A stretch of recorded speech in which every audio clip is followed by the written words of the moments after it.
Now, I had promised the young sisters that I would also go ahead and, because we're talking about how we can make an impact, the women, and one of the ways is that you have to be able to explain Islam in a way that they will understand.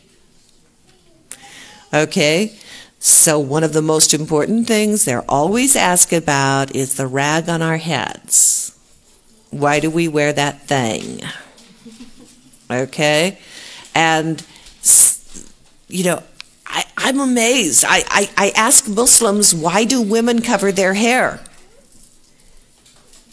And maybe 1 out of 99 gives the right answer. Now, if Muslims don't know why women wear this scarf, how do we expect non-Muslims to understand? Seriously. The Quran itself says why we cover our hair. What does the Quran say? To identify ourselves as being Muslim. That's number 1, that we would be recognized. We put this on. This is an act of truthfulness, all right, so that everybody will know that we are Muslim women. We want everyone to know that we are Muslim women. We are proud of being Muslim women. But then this says a lot, too. See, what this tells everyone who sees me is what stands before you is a woman of enormous strength, enormous courage and integrity. This woman will not lie. She will not cheat. She will not deceive. She will be the best employer, the best employee, the best friend, the best advisor, the best counselor. That's a Muslim woman. You can trust her. And it's a warning. Oh, yeah. It looks up here and it tells to everybody what stands before you is a woman who knows her worth. She knows her value. She is not a toy, so don't even try to play with her. This is a woman you take serious. See, my hijab lets people know straight up front that I want to be set apart from everyone else. I want you to know who I am. And this is what you have a right to expect from me, and this is what I will accept from you. Therefore, when you come near me, leave your profanity somewhere else.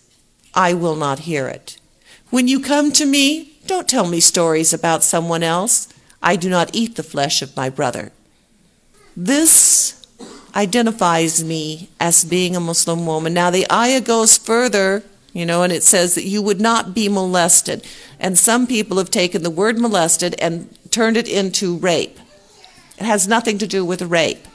Actually, rape has nothing to do with sexual attraction.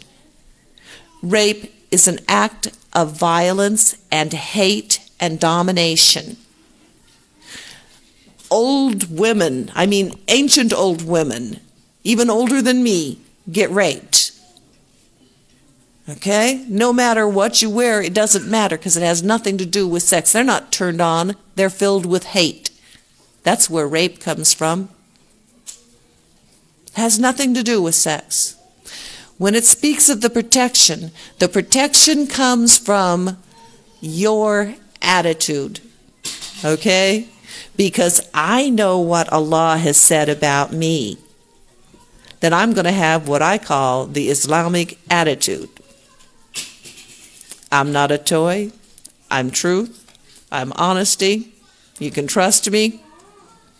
Okay? I take my attitude and I let you know.